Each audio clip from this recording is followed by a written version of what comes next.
We got people from everywhere, and everybody move as one. And everything start with the leader. I'm a good leader, so I got good people that follow. Mixtapes and DVDs is my era. Facts. We did it better. Yep. Pelly leathers, Facts. ACG boots.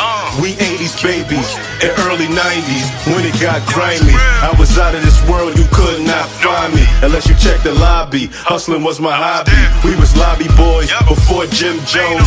You could catch me in Harlem eating Jimbos. dvderatv back at y'all with another one. Y'all know the slogan. Let's get straight into this one. Now, according to Cameron, Dipset was in a club in Miami, and some members of BMF was in that same club as well. Now, it's said these BMF members weren't the original members, but supposedly they were on a balcony over the Dips, and they kept spilling champagne on them. Now, according to Cam, Jim got wet by the champagne spilling, and he felt disrespected. So him and his guys went upstairs to address the BMF members for spilling champagne on them. Now, once Jim and his guys get upstairs and approach the BMF members, an altercation will happen, and one of the guys from BMF will get cut by one of Jim Jones' guys. Jim went up there with some other people, and somebody from there and got cut. Now, Cam will mention at this time him and his Dipset crew wasn't familiar with BMF, and they didn't know who they were. Now, it's said after this whole situation happened, Dipset will be out there in Miami doing a show, and while they're performing, there'll be about 100 dudes in the audience waving black BMF flags in the air. Best friends that came and Fat Joe performance, like, Cam, back up.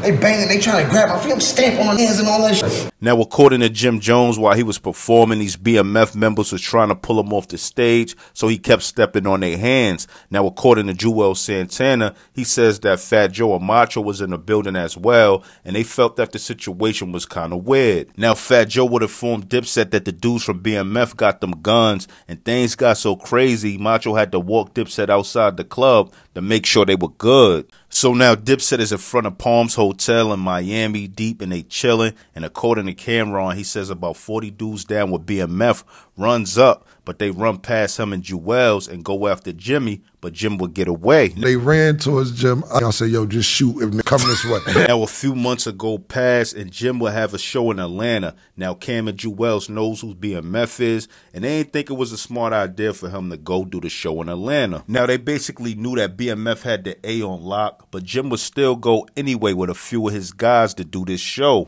Now, while they're in this club in Atlanta, Meech is sent over security to tell Jim Jones that Big Meech wanted to speak to him. And when Big Meech got to speak to Capo, he tells Capo that he remind him of him when he was younger, and these two were able to squash their beef.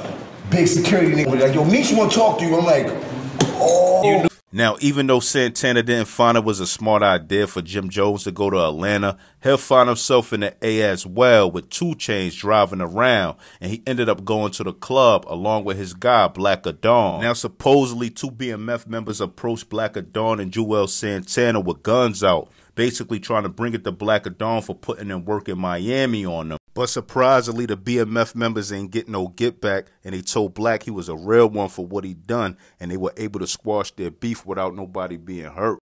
Now, according to JueIz, he said Daddy O was able to squash Dipset beef with BMF, and it never really was with the whole Dipset and BMF. It was mainly with L. Daniels from BMF and Jim Jones and his peoples. Now, to all my people in the street, this goes to show you no matter how deep you think your beef is, all you got to do is put your pride to the side and resolve things sometimes, and it work out for the best.